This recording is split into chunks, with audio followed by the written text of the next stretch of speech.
Bueno, ya estamos transmitiendo mientras nuestros hermanos virtuales se conectan. Hoy comenzamos el último capítulo de este libro, capítulo número 9, del libro que, ¿cómo se llama? Porque ya lo vamos a acabar.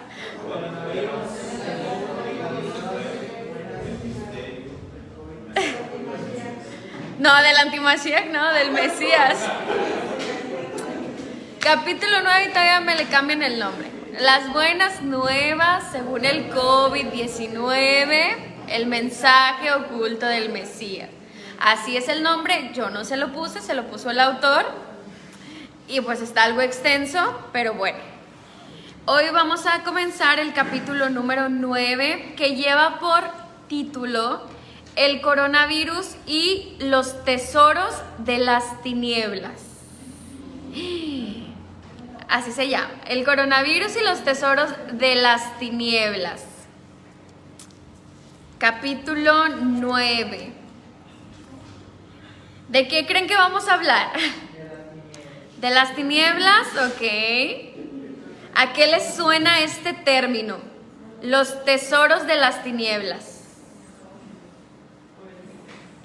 ¿Algo bueno o algo malo? ¿Qué es?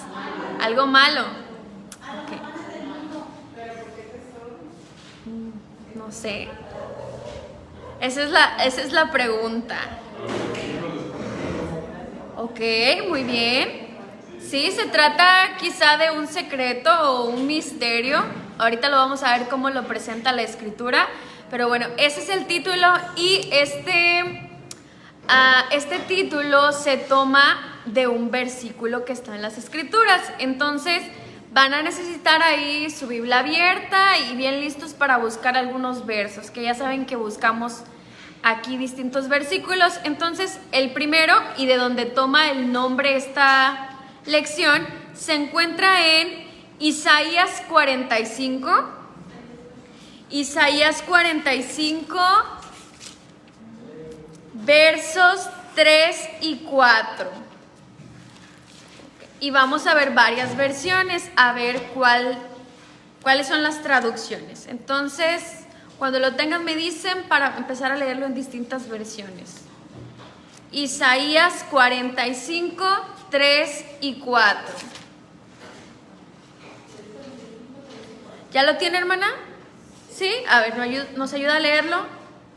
Te daré los tesoros escondidos, riquezas ocultas de los lugares secretos, para que sepas que yo, Yahweh, que te llama por tu nombre, soy el Elohim de Israel. Por amor de mi siervo Jacob, de Israel mi escogido, te he llamado por tu nombre, aunque no me conocías, te he dado honroso apellido. Ok. Muy bien. ¿Alguien más? ¿Esa qué versión fue? Textual. ¿Otra versión? A ver, hermana. Te daré los tesoros escondidos y los secretos muy guardados, para que sepas que yo soy Yahweh, el Dios de Israel, que te pongo por nombre.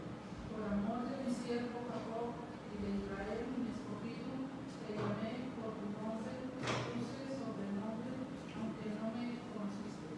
Muy bien. Ya llevamos dos. ¿Alguien más tiene otra versión? Te daré, A ver, Sergio. te daré los tesoros de las tinieblas y las riquezas guardadas en los lugares secretos, para que sepas que yo soy el Señor, el Dios de Israel, que te llamé por tu nombre. ¿Qué versión es? Es la NBI, nueva versión internacional. Ok, ya escucharon el término. Te daré los tesoros de las tinieblas, dice ahí. Pastor, ¿quién fue? ¿Quién dijo? Yo te daré tesoros guardados en la oscuridad. Ajá. Riquezas secretas escondidas para que tú sepas que yo, Yahweh, llamándote por tu nombre, soy el Elohim de Israel. Muy bien. Una última por acá, hermana Cirle. Ok. Dice, yo te daré los tesoros escondidos en la oscuridad y en lugares secretos, para que sepas que yo soy Yahweh, el Elohim de Israel, el que te llama por nombre. Muy bien. ¿No traes la nueva traducción? ¿Cómo se llama? Sergio, la que siempre trae. Ajá. ¿No la trae? Dice Ciertamente te daré los tesoros que están en la oscuridad. Ok. Tesoros escondidos que están en los escondrijos, para que sepas que yo soy Yahweh, aquel que te llama por tu nombre. Muy bien. ¿A quién le está hablando, hermanos, ahí? ¿Pusieron atención? Bueno, léanlo otra vez hasta que... A Israel, ok. Ahí dice, ¿verdad? En el verso 3, hasta dice los nombres. Ajá, pero ¿a quién le está diciendo esas palabras? Que le va a dar tesoros y... al pueblo de Israel, y dice que hasta hay una división ahí. ¿Cómo le llama?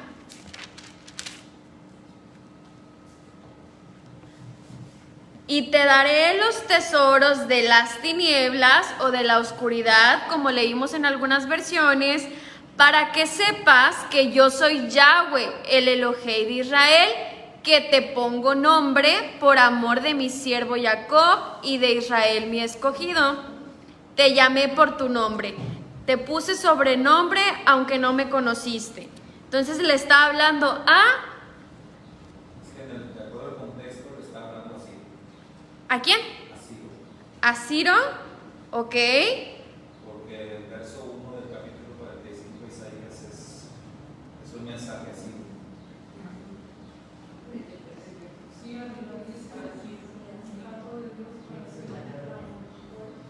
Ok.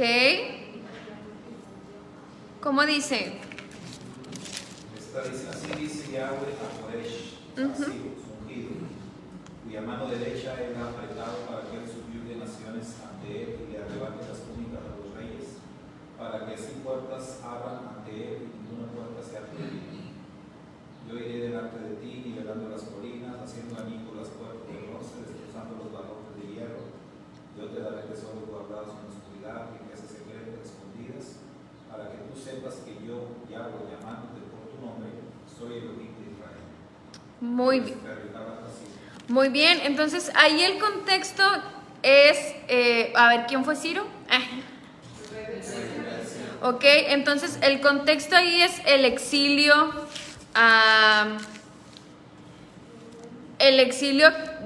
través del rey de Persa.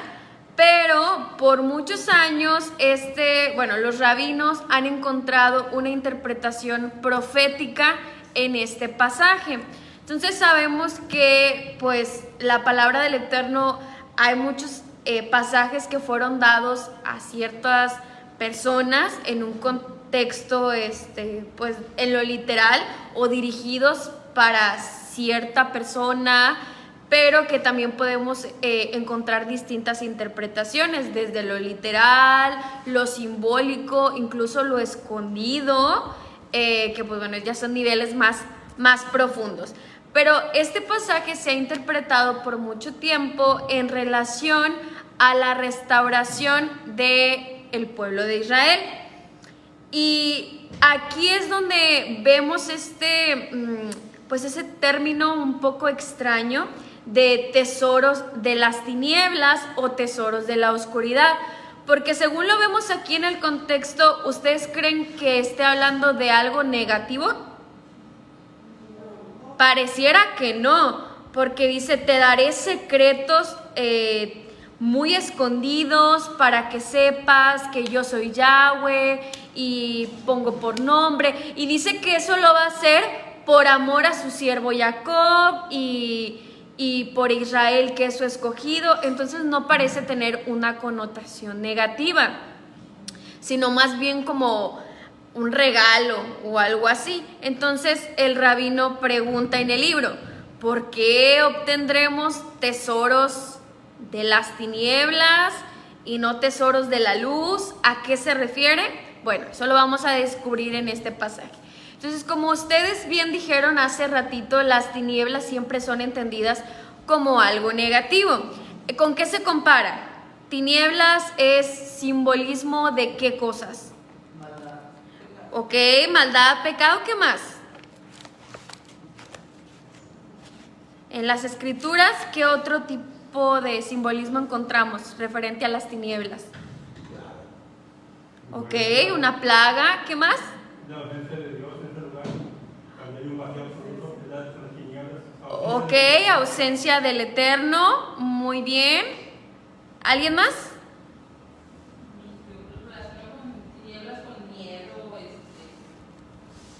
Ok, miedo, oscuridad. ¿Perdón?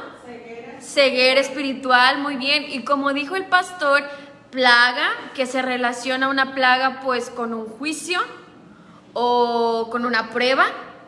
Bueno, vamos a continuar ahí en Isaías y ahora vamos a ver el verso de Isaías 61, por favor. Ajá, completito. Porque ahí menciona las tinieblas.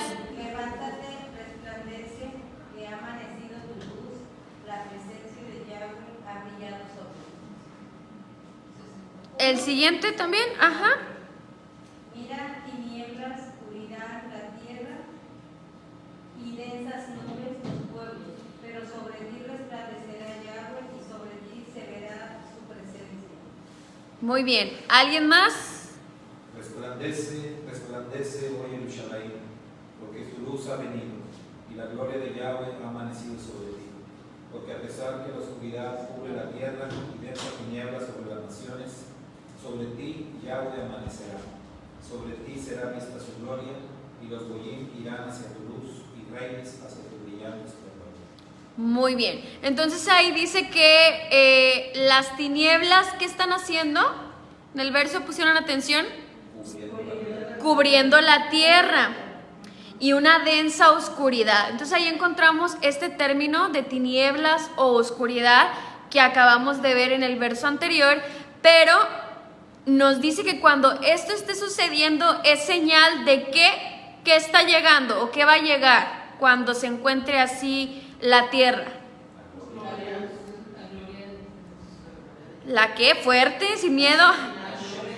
Ok, la gloria de Dios, la nube, ¿qué más? La gloria de Dios es tu luz. Tu luz, como en el caso de Pablo, se le apareció Yahshua y lo cegó. Muy bien. Son tinieblas, pero es la gloria del Señor. Muy bien. Entonces, aquí también el hecho de que existan esas tinieblas o esa oscuridad, que como ya explicamos ahorita, siempre es sinónimo de juicio o de prueba, de ausencia del Eterno, de ceguera espiritual, todo lo que ustedes explicaron, cuando eso esté sucediendo en la tierra, es una señal de que la luz está pronta a llegar. La versión que yo tengo aquí dice: levántate y resplandece, que llega tu luz, que ya llega tu luz. He aquí, las tinieblas cubren la tierra y densa oscuridad a los pueblos. Pero es como un llamado a que te levantes, a que resplandezcas, porque ya va a llegar la luz. Entonces decían algunos que la luz es la gloria del Eterno, pero también, ¿quién o qué más creen ustedes que pueda ser esa luz? La Torah, sí, pero ya la tenemos la Torah aquí, ¿verdad? Pero la Torah viviente, que también, pues sí, Yeshua. Y el Salmo 132, versos 17 al 18, si lo quieren buscar, nos habla de Mashiach, del ungido del Eterno, como una lámpara. Entonces, Yeshua es una lámpara que, como dice ahí, va a alumbrar. Y pues por mucho tiempo se ha interpretado este pasaje que la luz que se menciona en Isaías 61 que va a llegar es nada más y nada menos que Mashiach. ¿Ok? Entonces, hasta este punto entendemos lo que son las tinieblas, lo que las tinieblas representan, y podríamos decir que las naciones hoy en día o la tierra están cubiertas de tinieblas y de oscuridad. ¿Estamos de acuerdo? Entonces, ahorita todo lo que hemos mencionado, que si pecado, que si juicio y pruebas, pues todo eso hay en la tierra. Podríamos decir que la tierra está cubierta de tinieblas y de oscuridad. Pero con este verso, pues ahora sí que nos alienta, porque nos recuerda que cuando todo eso esté sucediendo, pues es señal de que ya está muy pronto a llegar Mashiach, la luz, el ungido del Eterno, la lámpara de Israel. Así se le llamaba, creo que también al rey David, ¿no? Pero pues esto aplica perfectamente a Yeshua, al ungido de Yahweh, al hijo de David, ya no en su primer venida, cuando vino como pues a redimirnos en su obra redentora, como un siervo sufriente, ahora viene como el hijo de David, la lámpara de Israel, a alumbrar en medio de todas esas tinieblas. Ahora bien, ya entendimos la situación en la que estamos y que Yeshua es esa luz. Pero ¿cómo es que en medio de esta situación de tinieblas podemos nosotros obtener tesoros o regalos o secretos muy bien guardados, como vimos en nuestro pasaje inicial? Porque recuerden, este capítulo se llama los tesoros de las tinieblas. Entonces, ¿cuáles serán esos tesoros? La palabra que aparece ahí en el hebreo como tesoro es la palabra hebrea madmon. A ver, repítanla. Madmon. Esa es la palabra hebrea que estaba en Isaías 45:3 y 4 como un tesoro o un regalo. Y les decía, el rabino pregunta, ¿por qué vamos a recibir tesoros de las tinieblas y no de la luz? Y el rabino explica que este es un pasaje pues misterioso, con un secreto, y ese secreto está relacionado con la salvación y la plenitud de Israel.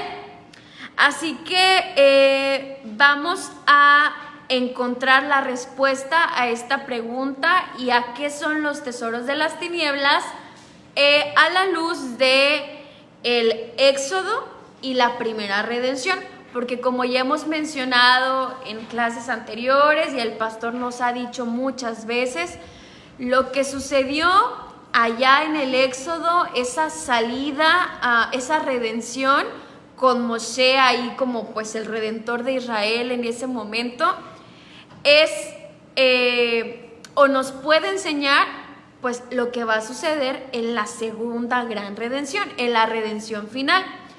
Hay muchos elementos que se van a repetir o se están ya repitiendo. La profecía, como lo hemos dicho muchas veces, es cíclica y todo lo que sucedió va a suceder nuevamente. Obviamente a una escala muchísimo más grande, porque esta es la gran redención, la redención final, donde las casas de Israel van a ser restauradas y pues se va a establecer la nueva Jerusalén.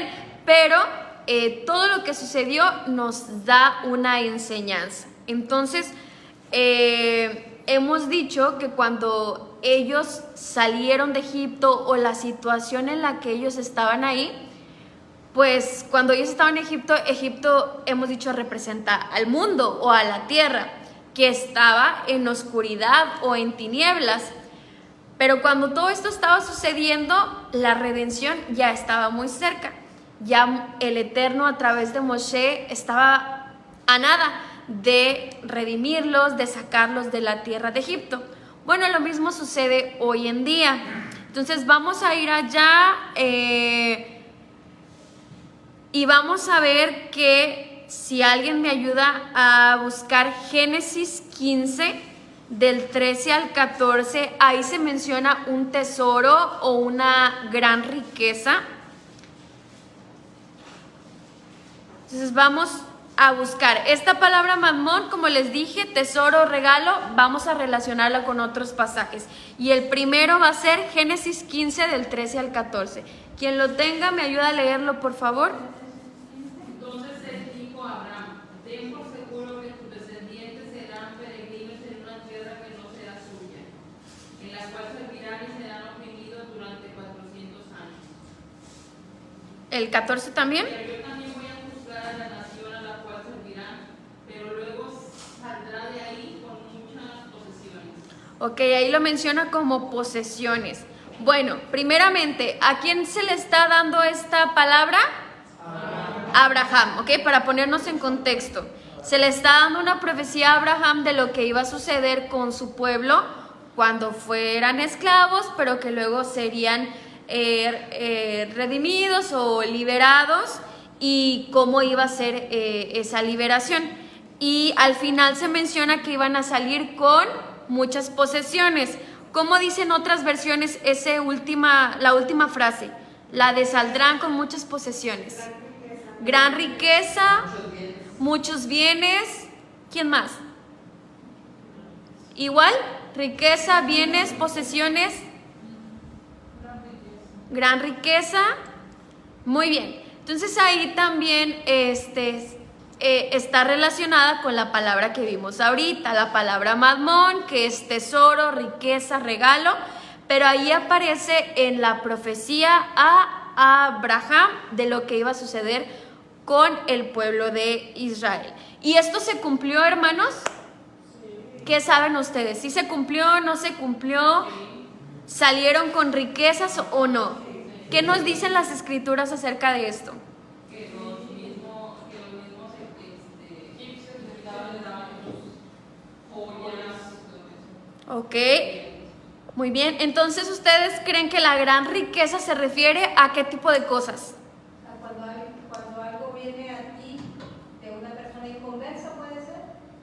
Ok, muy bien. Pero, ¿qué decíamos que serían esas riquezas que ustedes creen que obtuvieron en esa salida? ¿Ya se mencionó el oro por ahí? ¿Qué más? Plata, piedras, animales. Muy bien, precisamente esta semana y hace rato en el video repasábamos que los israelitas tuvieron que ofrendar cosas para la construcción del Mishkan. ¿Y de dónde creen ustedes que sacaron todo eso? Ya lo traían, ¿verdad? Porque ellos de dónde iban a sacar piedras preciosas y pieles de animales. Era todo lo que se habían traído de Egipto. Ok, entonces esa es una parte, la parte de las posesiones materiales, vamos a decirlo así. Éxodo 12:36 precisamente nos confirma y dice ahí que despojaron a los egipcios de todas las cosas que ustedes ya mencionaron. Muchas posesiones, oro, plata y demás. Éxodo 12:36. Sí, Éxodo 12:36 habla de todo esto, todo lo que obtuvieron, o 38 quizá. ¿Me equivoqué? Éxodo 12:36. A ver qué dice, a lo mejor era el 38. Y Yahweh había dispuesto a los egipcios favorablemente hacia el pueblo y les permitieron obtener lo que pedían, así despojaron a los egipcios. ¿Y el 38 qué dice? Además, una multitud mixta subió con ellos y muchos animales de crianza, tanto rebaños como manadas. Muy bien. Entonces ahí dijimos que el Eterno le dice a Abraham que los israelitas iban a salir con un tesoro, con un gran regalo. Y entonces ahorita nosotros le estamos diciendo, pues, ¿cuál sería ese regalo? ¿Cuál sería ese tesoro? Y todos dijeron, pues el oro, la plata y todo esto. ¿Se les ocurre otra cosa? ¿Qué? La libertad. Ok, la libertad, muy bien, pero la respuesta la encontramos en el verso 38, que nos acaba de leer la hermana. Entonces, a ver, si alguien quiere leer otra vez el Éxodo 12:38. En el 36 nos habla de las posesiones materiales, pero el 38 nos habla de algo mucho más grande. ¿Quién lo quiere leer? También subió con ellos una gran multitud, así como ovejas y vacadas, un ganado muy abundante. Muy bien. ¿El 37 qué dice? Los israelitas viajaron desde Ramsés hasta Ok. Sucot, como 600,000 hombres a pie, además de los niños. Y dice el 38 que también subió con ellos una multitud, una muchedumbre, mucha gente. ¿Otra versión? Toda clase de gente. ¿Quién más? Una multitud mixta. Multitud mixta. Ok, muy bien. Entonces, nos vamos a centrar en que el tesoro físico, los bienes materiales que ellos obtuvieron, no se comparan con lo que nos menciona el verso 38, la gran multitud que salió con ellos. Ese tesoro del que el Eterno le habló a Abraham y le dio la profecía de que saldrían con un gran tesoro, vamos a centrarlo no en los bienes, sino que el Eterno le estaba revelando a Abraham que ese tesoro iban a ser las personas, la gran multitud que se iba a unir al pueblo de Israel. Como ustedes lo mencionaron en algunas versiones, la palabra dice subir, ¿verdad? Subió con ellos. Esto se relaciona con el hacer aliyá. Quizá han escuchado este término. Hoy en día es muy común y dicen, tantas personas hicieron aliyá, que es cuando se van a vivir a Jerusalén, se van a vivir a Israel. Dicen, no, pues hicieron aliyá, se unieron al pueblo de Israel. Bueno, pues ese término, subir, que aparece ahí, se relaciona con hacer aliyá. Y hacer aliyá hoy en día, les digo, es irse a Israel.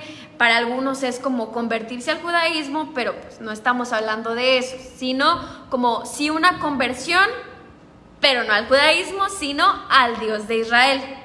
Entonces, les decía, la profecía que Abraham recibe de ese gran tesoro, ese matmón, en ese tiempo de oscuridad y de tinieblas en las que se encontraba Egipto representando a toda la tierra, nos da una enseñanza hoy en día. Y es que si las cosas se van a repetir tal y cual como pasaron en el libro de Shemot, de Éxodo, eso quiere decir que nosotros también tenemos hoy en día la oportunidad de obtener ese matmón. En medio de nuestro mundo como está, las naciones en tiniebla y en oscuridad, nosotros también vamos a recibir ese regalo o ese tesoro. Y no estamos hablando de cosas físicas, sino de las personas que se van a unir al pueblo de Israel. El término que aparece ahí como muchedumbre o multitud en el hebreo es un término, yo sé que no se lo van a aprender ni nada, pero se los menciono, que es Ereb Rab. Ereb Rab es el término para la multitud o la mezcla que aparecen ahí.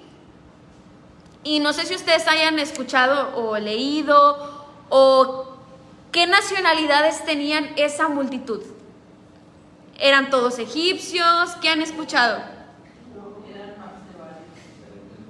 De diferentes naciones. Dicen ahí que había una mezcla de varias naciones, porque como el pastor nos ha explicado, en ese tiempo Egipto pues era como la capital del mundo. Y había, así como había esclavos israelitas, pues también había de todas las naciones.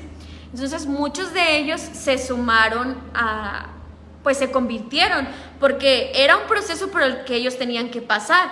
Si ellos se iban a ir junto con los israelitas, se iban a convertir en israelitas propiamente e iban a tener que seguir los mismos mandamientos y las mismas instrucciones que el Eterno les estaba dando. Entonces ya no era una cuestión simplemente de nacionalidad o si eras descendiente de Abraham y Jacob o de las 12 tribus. Ya no se trataba de eso, sino de que tú aceptaras convertirte y seguir las reglas que el Eterno le iba a dar al pueblo.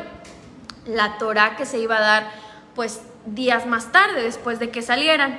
Entonces allá había una mezcla de naciones que pues iban a ser finalmente conversos a el Dios de Israel, no al judaísmo, ¿verdad? Como lo quieren decir hoy en día, sino al Dios de Israel, a sus mandamientos y a sus preceptos. Entonces ahí está esa gran multitud, ese tesoro, le vamos a llamar así, Ereb Rab en hebreo, y esa mezcla de varias naciones, ¿a quiénes creen ustedes que están representando hoy en día? Una mezcla de naciones que se convierten al Dios de Israel pudiera estar representando a Efraín, que se le llaman, o como le llaman los gentiles en las naciones, que son los que pues están fuera de pacto ahorita, a nosotros, como bien lo dijeron, pero que estamos ahora sí que por misericordia del Eterno, pero por voluntad propia también, aceptando convertirnos al Dios de Israel con todo lo que eso conlleva, siguiendo sus mandamientos y sus preceptos. Entonces ahí esa gran multitud está representando lo que se conoce como la plenitud de los gentiles, que como hemos visto, Rab Shaul nos habla acerca de esto y de que pues los gentiles tienen que volver y se tiene que completar cierto número, y hemos hablado mucho acerca de esto, de los que estamos fuera de pacto, pero pues nos estamos convirtiendo al Dios de Israel, que si bien muchos de nosotros ya pertenecíamos a alguna religión, pues había muchas cosas que estaban incorrectas y estamos en ese proceso de entender mejor las Sagradas Escrituras desde una perspectiva correcta. No que ya lo sepamos todo, porque eso no va a suceder hasta que Mashiach venga, pero estamos, como hemos dicho, ya subimos un escalón y ahí vamos en el proceso de entender las Escrituras mejor, y no solo entenderlas, sino también practicarlas. Entonces, bueno, nosotros pues ya pertenecemos o estamos, ya pertenecemos a Israel. Entonces, les decía, ese tesoro pues está representando por todos ellos, y pues ya dijimos lo que ellos tenían que hacer para formar parte de este pueblo. Y en el libro en el relato de lo que sucedió pues en el tiempo que Israel anduvo en el desierto, hay otro término que aparece en Números 11:4. Vamos a buscar ahora Números 11:4, ya para ir a la parte final del día de hoy. Números 11:4. Una multitud de extranjeros que se mezcló entre ellos tenía un apetito insaciable, y regresaron e hicieron llorar también a los hijos de Israel, diciendo: ¿Quién nos dará carne para comer? Muy bien. Una multitud de extranjeros que querían satisfacer sus deseos de glotonería, algo así dicen unas versiones, ¿verdad? Y querían comer, ¿qué querían comer? Carne. Pero ahí le llama, bueno, ahí dice multitud de extranjeros. Hay otras versiones que traducen la chusma, ajá, como una chusma. ¿Cómo? La prole, ok. Prole, chusma, multitud de extranjeros, pues está más bonito. Bueno, recuerdan que ahorita vimos que también hablaba de una multitud, pero les dije, en este pasaje que leímos, cuando ellos se añaden, se les llama Ereb Rab. Y en este otro pasaje que estamos leyendo, que también traducen unas versiones como multitud, ahí no dice Ereb Rab en el hebreo, dice Hasaf Suf. Está complicado. Hasaf Suf. Es una sola palabra, pero se las divido. Hasaf Suf. ¿Ok? Dos traducciones al español como multitud, pero la primera era Ereb Rab. Y este término, cuando vamos como a investigarlo más profundamente, se refiere como a personas que se ocupan de los asuntos de otros. ¿Okay? Es como la traducción así literal, el que les decía que aparecía acá en Éxodo 12:36. personas que se ocupan de los asuntos de otro. Está como medio complicado, pero ya cuando vamos así como que a analizarlo, pues sí eran extranjeros que se iban a ocupar de los asuntos de Israel o del Eterno. Entonces es una connotación diferente. Y acá, como lo vemos en Números 11:4, esa palabra que aparece como multitud no es Erebrab, les decía, es Hasaf Suf, es la transliteración. Hasaf con F. ajá, Hasaf Suf, Hasaf Suf. Ajá. Ya se está diciendo en hebreo, para los estudiantes del curso de hebreo. Bueno, yo se los digo transliterado. Allá es Erebrab, acá es Hasaf Suf, y es completamente distinto la connotación. Acá por eso unas versiones traducen y traducen bien como chusma o prole. ¿Por qué? Porque dicen los estudiosos rabinos que cada vez que los extranjeros que se añadieron se comportaban como si fueran egipcios o con pecados anteriores, se les llama Hasaf Suf, como un término, pues, no despectivo, pero sí que hace referencia a que no se están comportando como deberían, como israelitas, sino como personas con otras tradiciones, con otros deseos, como dice ahí, sus deseos de glotonería. Entonces por eso es un término distinto. Acá era una multitud con deseos de unirse a Israel, de seguir los mandamientos, de ocuparse de los asuntos de Israel y del Eterno, y acá son personas como totalmente fuera de, que están ocupados en sus deseos o en otro tipo de cosas, como desconectados, vamos a decirlo así. Entonces ahí están las dos palabras. Y bueno, conectándolo con nuestros días hoy, estamos diciendo que en medio de la situación que nos está tocando vivir, y como ustedes saben, el libro se centra en todo lo que ha sucedido a partir de la pandemia del COVID-19, porque si nos ponemos a pensar, a ver, ¿ustedes qué creen que fue lo que motivó a esta multitud a querer salir con los israelitas? ¿Qué se les ocurre? Pues que vieron su ciudad destruida y dijeron, no conviene ya estar aquí. Ok, bueno, ¿quién más? Fueron las plagas que pasaron ahí, todas las plagas que le estudiaron en Egipto. Aquí dice, la palabra es tú, y se reunidos juntos, es una asamblea promiscua de la gente extranjera que se mezcló con ellos. Ok. Toda esa gente. ¿Se fijan? Es un significado como no muy bonito. Ok, ¿qué más? Bueno, el hermano dice que por las plagas, que porque cómo había quedado la ciudad, pero ¿qué más? Pues yo creo que también pudieron haberse dado cuenta que el padre estaba con ellos. Muy bien, porque las plagas estaban sucediendo, pero ¿qué vieron de ellos distinto entre lo que les sucedía a los egipcios y a los israelitas? ¿Qué nos dicen las escrituras? Y a los israelitas no les pasaba nada. A los israelitas no les pasaba nada, no vinieron las plagas sobre ellos. Entonces ustedes, pues, yo puedo pensar que ellos dijeron, oye, en medio de toda esta calamidad y todas estas cosas que están sucediendo, y parece que hay alguien superior que está con ellos, es algo que, pues, seguramente yo pienso que a la mayoría fue lo que dijo, pues nos vamos con ellos, yo quiero formar parte de ellos.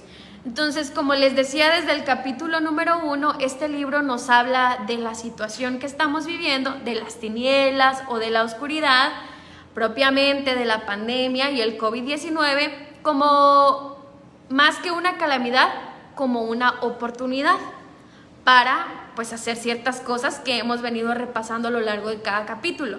Entonces, esta oportunidad que tenemos nos brinda o nos regala un tesoro que ya dijimos, no son bienes materiales, sino que viéndolo a la luz de lo que sucedió en la primera redención, son personas, son almas, como también lo vimos con Abraham, cuando, ¿se acuerdan que dijimos que cuando él sale, qué dice el verso? Que con él salieron almas, ¿sí se acuerdan?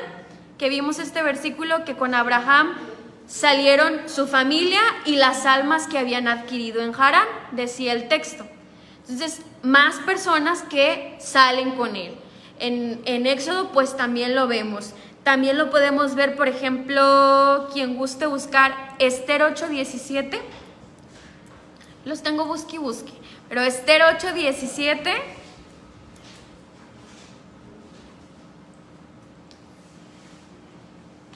Y en cada provincia y en cada ciudad donde quiera que llegaba la orden del rey y su decreto, había alegría y regocijo entre los jebuitas, un banquete y día de fiesta.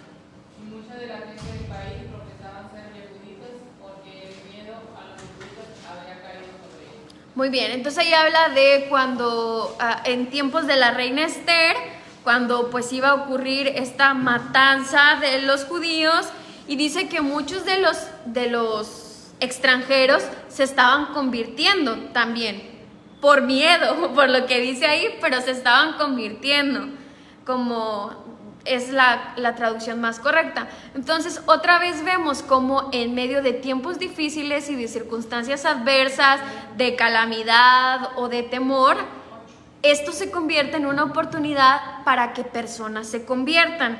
Esto que sucedió con Abraham cuando él sale, que sucedió en el Éxodo y que sucedió con la reina Esther, también va a suceder nuevamente. Y pues ustedes saben, esto abarca a todas las naciones. No es por una cuestión de nacionalidad, sino al igual que en el Éxodo, por una decisión pues personal de querer entrar a la nación de Israel. Vamos a buscar ya por último Zacarías 8:23, que este también es un verso conocido. Así dice el Señor de los ejércitos: en aquellos días 10 hombres de todas las lenguas de las naciones se tomarán del manto de un judío, diciendo: iremos con vosotros porque hemos oído que Dios está con nosotros. Muy bien, entonces estos son pasajes paralelos, aunque quizá no lo veamos así, pero las naciones que salen de Éxodo, los extranjeros que se están convirtiendo con Esther y las naciones que se mencionan acá, pero ahora en los tiempos finales, como les llamamos, buscando formar parte de Israel, son pasajes paralelos donde vemos que la historia se repite y que en medio de tiempos difíciles y de circunstancias adversas, de tinieblas y de oscuridad, hay un tesoro para nosotros, hay un regalo en medio de todo eso, que son las personas que quieren añadirse a Israel. Y si nosotros hemos descubierto nuestra identidad israelita y hemos sido injertados ya en la nación de Israel, tenemos una responsabilidad y un llamado a que otras personas también puedan hacerlo, a compartir con otras personas. Dice el rabino en su libro que cuando nosotros preparamos al Erev Rab, o sea, a una multitud, preparándolos se refiere pues enseñándoles la Torá, compartiéndoles, bueno, ¿qué es lo que tenemos que hacer, verdad? Que tenemos que prepararlos, tenemos que enseñarlos, instruirlos. Lo poco mucho que nosotros hemos aprendido, no hay por qué quedarnos callados, porque si nosotros hacemos eso, es como si les estuviéramos negando alcanzar su plenitud. O sea, hemos hablado de este concepto de la plenitud de los gentiles y todo esto. Y si nosotros no lo hacemos, no los preparamos, no los dirigimos hacia Israel, hacia la verdadera identidad de Mashiach, les estamos negando la oportunidad de alcanzar su plenitud. Dice también que si a los gentiles, como se les llama, los que todavía están fuera de pacto, no se les enseña la Torá, no se hace todo esto, es como si les estuviéramos diciendo que permanezcan en Egipto. Es como si nosotros les estuviéramos, no, tú permanece en Egipto, cuando ellos son un gran tesoro. Dice el rabino que los gentiles son el gran tesoro, pues él lo llama de Judá o de Israel. Son un gran tesoro. que estaba profetizado, que se le profetizó a Abraham, que incluso Moshe, uno de sus deseos pues más grandes era, lo vamos a ver, les dije que ya los iba a buscar más versos, pero es para que lo comprueben en a ver, ¿dónde está? Ah, sí, Deuteronomio 3, 23 y 25, por favor. Deuteronomio 3, 23 y 25. Yo le supliqué a Yahweh en aquella ocasión diciendo, permíteme por favor cruzar y ver la buena tierra al otro lado del Yahweh. Esa cosa cerranía y en mi mano. Muy bien. Entonces ahí habla de Moshe y dice, y le supliqué al Eterno que me dejara cruzar al otro lado, y menciona las tierras extranjeras que estaban en el otro lado. ¿Y cuál creen ustedes que era una de las razones? Bueno, entre tantas, pero ¿qué piensa? Bueno, yo sé que a lo mejor pudiera ser obvio, pero ¿por qué creen ustedes que Moshe suplicó? Porque esta es una palabra muy fuerte en el hebreo, no es una simple oración, es una súplica. ¿Por qué él querría llevar al pueblo a esa tierra? ¿Por qué querría cruzar el Jordán? ¿Qué piensan? Por muchas razones, pero referente a lo que hemos estado hablando hoy, ¿ver? Piensen. Ver, Perla, ¿tú por qué piensas? ¿Algo que se te ocurra?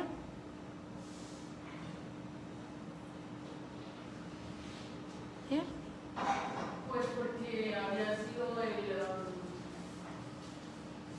el objetivo, ¿no? Desde el principio, entonces quería Ok. Muy bien, quería completar esta tarea. Como asegurarse de que ya estaban Ok. Asegurarse, muy bien. porque ya los había preparado él Ujú. para entrar a la ciudad de Canaán. O sea, Muy- él te había preparado esa multitud para entrar con ellos. Muy bien, ya los había preparado. ¿Qué más? Toda su vida había vivido en una zona desértica y va a pasar a un lugar donde había montañas y donde se dice que fluye la leche y la miel, ¿no? Ujú. Muy bien. Pero una de las razones, bueno, entre todo lo que ustedes mencionaron, es porque recuerden que Israel, ¿qué tarea se le había dado? Una de las razones por las que el Eterno lo llamó. Ellos iban a qué? Sí, a conquistar, pero ¿cuál era el propósito? Un propósito espiritual de Israel. Ser luz a las naciones. Ser luz a las naciones. ¿Y qué se refiere ser luz? O sea, lo decimos, suena muy bonito, pero ¿a qué se refiere específicamente? Tenía que dar a conocer el nombre del Eterno. Dar a conocer el nombre y todo lo que el nombre representa, ¿verdad? Las instrucciones del Eterno y todo esto. Iban a ser una especie de guía para las naciones. Una luz, ¿para qué te sirve? Te dice por dónde ir, te alumbra, te guía. Entonces ellos iban a ser la guía de las naciones. Y dicen los rabinos que una de las razones por las que Moshe dice ahí, y supliqué que me dejara ir, era porque él quería cumplir con este propósito. Él quería llevar esa luz a las otras naciones. Quería alcanzar la plenitud de las naciones. Pues este era un propósito más grande de lo que a lo mejor a veces no alcanzamos como a darnos cuenta. Pero si ellos hubieran cumplido con su tarea tal cual era, este mismo evento que va a suceder en nuestros días de la plenitud de las naciones debía ser alcanzado en aquellos días también. La plenitud de las naciones con Israel como guías, como maestros de la Torá. Entonces, en esto también Moshe se parece a Yeshua, porque pues Yeshua es precisamente por lo que Yeshua viene, ¿no? Para que las naciones o Efraín sean redimidos. Y el deseo de Moshe, el primer redentor de Israel, era el mismo, que las naciones también fueran redimidas, que se alcanzara la plenitud de las naciones. Y explican los rabinos que entonces, pues esto no está en la Torá, pero ellos dicen que cuando el Eterno lleva a Moshe ahí donde leímos y le enseña la tierra, el Eterno le da a Moshe la visión de Yeshua y le muestra que él no podía ser quien completara la tarea de la plenitud de las naciones, sino que era necesario que uno más grande que él, el Hijo de Dios, más capacitado, completara esta tarea. Y es entonces como Moshe pues descansó, ¿verdad? Se quedó tranquilo, que este plan sí iba a ser completado, pero no por él, sino por Yeshua. Pero vemos cómo el tema de la plenitud de las naciones ya existía desde entonces, y por eso Moshe suplica. Pero ahí explican los rabinos, el Eterno le dio esta visión de Yeshua.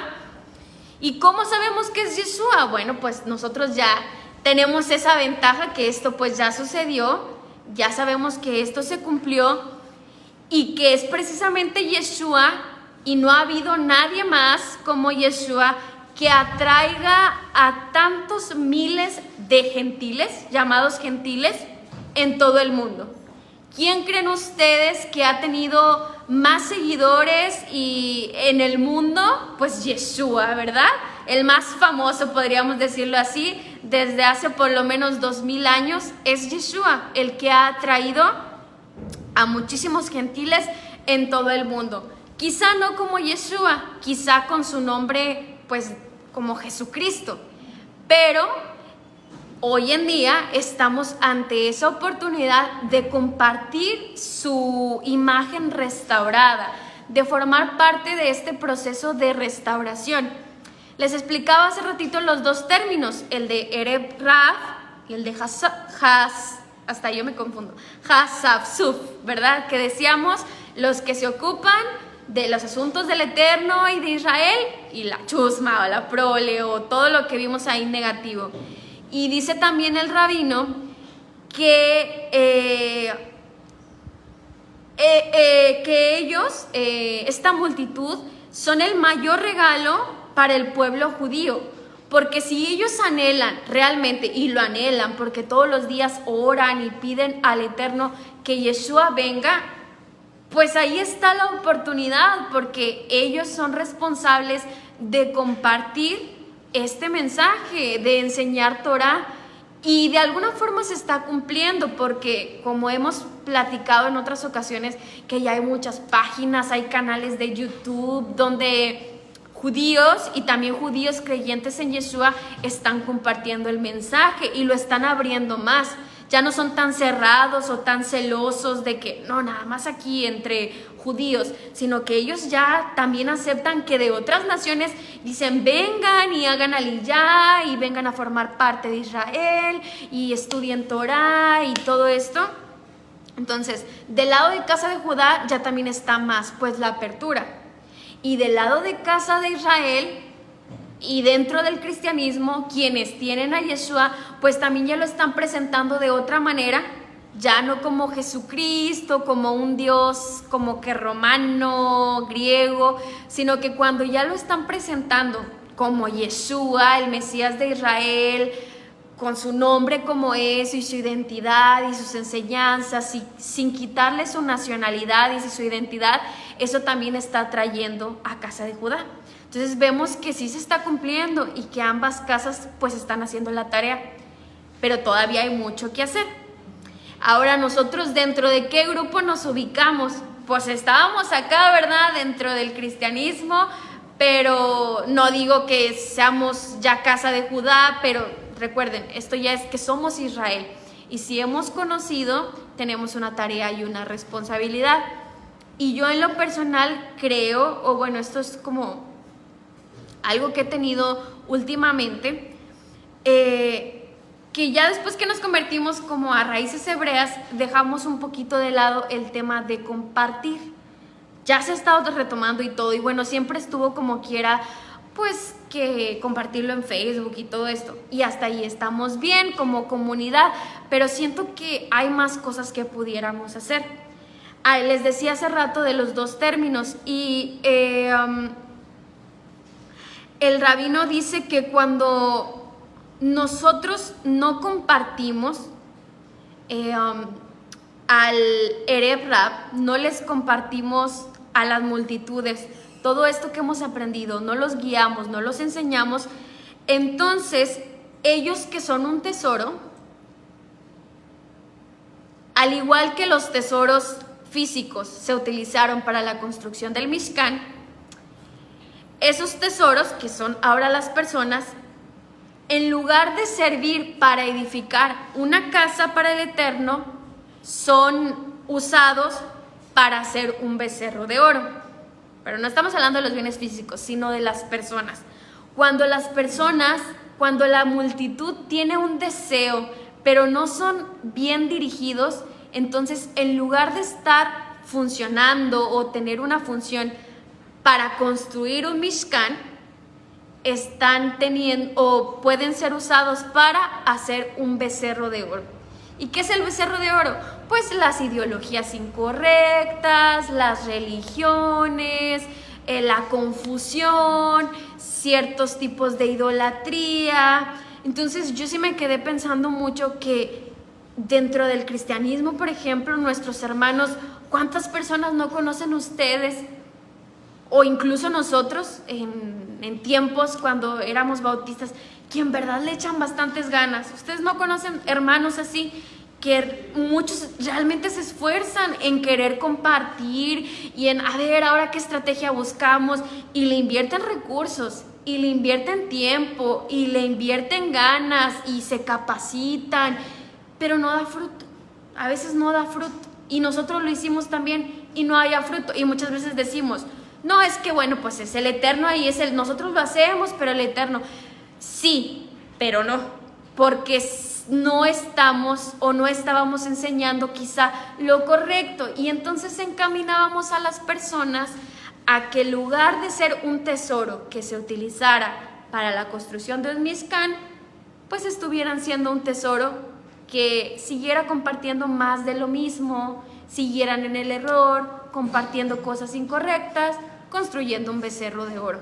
No sé si se entienda la idea, que dentro de nuestros hermanos, no solo dentro del cristianismo, quizás personas que no son religiosas, pero digo, yo dentro del cristianismo, yo a veces veo hermanos que en verdad se esfuerzan mucho en sus comunidades, en sus iglesias, en ahora qué proyecto hacemos, cómo le hacemos, hacen donaciones, ofrendas, y lo hacen de corazón, pero es que no están dirigidos correctamente o orientados correctamente. Y en eso sí, pues nosotros vamos a tener mucha responsabilidad de no estarlos dirigiendo correctamente. Y yo siento que muchas veces, bueno, esto es algo pues personal que yo pienso, que como decimos, no, pues es que los judíos estuvieron mal porque luego ellos ya no compartieron el mensaje y entonces se lo quedaron para ellos y ya no alumbraron, ya no fueron luz y ya no cumplieron con esto. Y yo me quedo pensando, bueno, ¿y nosotros que ya conocemos el mensaje, no será que también de repente nos estamos comportando un poco así, como que me lo quedo y aquí se queda? Lo estudio y para mí, pero no estoy alumbrando lo suficiente, no estoy esforzándome más por instruir o enseñar a otros. Esto es algo que pues yo pienso o he traído en la cabeza, ¿verdad? Que a veces sí decimos como, no, pues es que ellos se quedaron con el mensaje y ya no lo hicieron, y nosotros no nos estará de repente pasando lo mismo. Pero pues esto como una reflexión personal que ustedes también pues pueden reflexionar en ello. Pero sí, este capítulo hace mucho hincapié en que, y bueno, todos los capítulos, que para la redención y para que Yeshua regrese se necesitan pues ambas casas, ¿verdad? Las dos participan, las dos están haciendo ya su tarea, y nosotros pues tenemos que identificarnos con cuál es la tarea que nos corresponde y pues ponernos, ¿verdad?, en manos a la obra. Y no quedarnos con lo que estamos aprendiendo, sino llevarlo a la práctica. No quedarnos con un mero conocimiento, sino buscar la forma de compartir este mensaje, que tenemos una responsabilidad muy grande, por lo que el Eterno nos ha estado revelando, y que no debemos de negarle la oportunidad a nuestros hermanos que todavía no han conocido quizá todas estas cosas, de encaminarlos, de tratar de dirigirlos, de hacer ahí nuestro esfuerzo. Y claro, el Eterno es el que va a obrar, nosotros no lo vamos a hacer, pero pues tampoco le vamos a dejar todo al Eterno así, porque pues entonces ¿para qué nos llamó? Se supone que esto es una sociedad donde ambos participamos, nosotros hacemos nuestra parte y el Eterno hace su parte, ¿verdad? Entonces sí se me quedó mucho esta frase, que si nosotros no hacemos la parte que nos corresponde, les estamos diciendo que permanezcan en Egipto, que permanezcan en el error, y en lugar de que todo esto que ellos, todos sus esfuerzos, todos sus recursos, todo su tiempo y todo lo que ellos, como hablamos hace rato, de lo que el Eterno les está pidiendo cuentas, sean usados equivocadamente o con un propósito que quizá no va a dar mucho fruto. Como si todo eso lo invirtieran en pro del reino y compartiendo el mensaje correcto, porque eso sí ayuda a la unidad, eso sí ayuda a la unidad entre ambas casas. El proclamar la imagen verdadera de Yeshua sí causa un impacto en casa de Judá, y que casa de Judá comparta la Torá con todas las naciones también ayuda a la unidad, a la unificación, que finalmente es Yeshua en su regreso y el Eterno quien van a completar este plan de que ambas casas sean unificadas, y que las dos manifestaciones de Yeshua ben Yosef y Yeshua ben David también sean unificadas. O sea, ahí vamos a entender, ¿verdad? Los dos ministerios de Yeshua, las dos manifestaciones se van a hacer una, las dos casas se van a hacer una, pero desde ahora mismo podemos nosotros estar participando en ese proceso de unificación, de restauración, de alcanzar la plenitud. Recordemos que quizá Mashiach ya está listo y somos nosotros quienes no estamos haciendo nuestra parte y pues no estamos ayudando a la unidad como realmente deberíamos. No estamos cumpliendo con nuestra tarea. Y vamos a terminar, vamos a seguir hablando acerca de esto la próxima semana y terminamos con Sofonías 3:9. Ahora sí ya, vamos a terminar. Sofonías 3:9, por favor.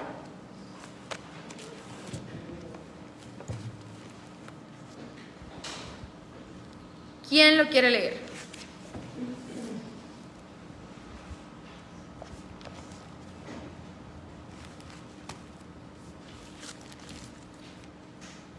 Porque entonces haré a los pueblos puros de lenguaje, para que todos invoquen a Yahweh por nombre y le sirvan de común acuerdo. Muy bien. Otra vez, hermana. Porque entonces haré a los pueblos puros de lenguaje, para que todos invoquen a Yahweh por nombre y le sirvan de común acuerdo. Muy bien.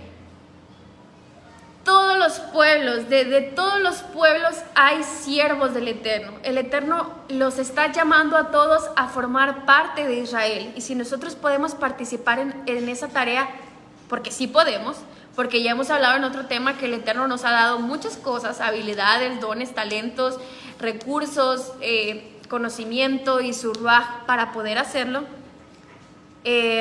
Como dice ahí, esto es para personas en todas las naciones. No importa la nacionalidad, no importa el color, si es hombre o mujer, si es judío o gentil, eso no importa, si es un niño, un adulto, un anciano, el llamado es para todos, para que regresemos a formar parte del pacto. Entonces, si nosotros ya lo hemos hecho, pues sigue la siguiente tarea, porque eso es lo que Yeshua decía, ¿no? La gran comisión, que vayas, que prediques, que enseñes, eso no cambió. Y a lo mejor cuando cambiamos a raíces hebreas, como que dijimos, no sé, como que, bueno, eso ya no. O sea, ya no me voy a enfocar en el ir a enseñar o en el hacer discípulos. A lo mejor lo hicimos como ya más cerrado, más individual. Pero la instrucción o el mandamiento está ahí. Lo hacíamos y lo hacíamos con el mensaje equivocado, pero eso no quiere decir que tengamos que dejar de hacerlo completamente, sino que con más ganas y con más fuerzas de que ya no estamos predicando o compartiendo algo que está equivocado, deberíamos de hacerlo pues todavía con más ganas, ¿verdad? Entonces ahí está el mandamiento, es lo que nos habla la Torá, lo que nos motiva y de lo que nos habla este capítulo. Y les digo, la próxima semana vamos a hablar un poquito más de esto. Y bueno, como estamos dejando tareas, yo también les voy a dejar una tarea, que es que investiguen, pues van a encontrar muchísimos, pero les va a ayudar como quiera, versículos que hablen acerca de la restauración de Israel, de la restauración de casa de Efraín, de la restauración de casa de Judá, porque casi la última parte del capítulo se enfoca en eso, como en reforzarnos que esto se trata de ambas casas, del papel que tenemos ambas casas. Entonces investiguen versos, pues seguramente en los profetas, en Isaías, en Jeremías, en Oseas, pasajes que hablan acerca de la restauración de Israel en los últimos días, de la restauración de ambas casas. Se los traen para ver si coinciden con los que aparecen aquí en el capítulo. Y pues también cuando nos pregunten, ¿verdad?, tenerlos ahí a la mano. Aquí tengo mis versículos que dicen que esto se trata de un solo pueblo, y ahí para poder compartir. Bueno, sí, en Sofonías, en Isaías, en Jeremías van a encontrar bastantes, pero les sirven tenerlos ahí escritos. Muy bien, bueno, con eso vamos a terminar el día de hoy. Los tesoros de las tinieblas que aprendimos el día de hoy. Listo, bueno, hermanos, gracias a los que estuvieron acompañándonos, hermana Ketita, hermana Poli. Que el Eterno les bendiga y nos vemos más tarde en el Abdalá. Los quieren saludar, a ver, saluden. Shalom. Por acá. Listo.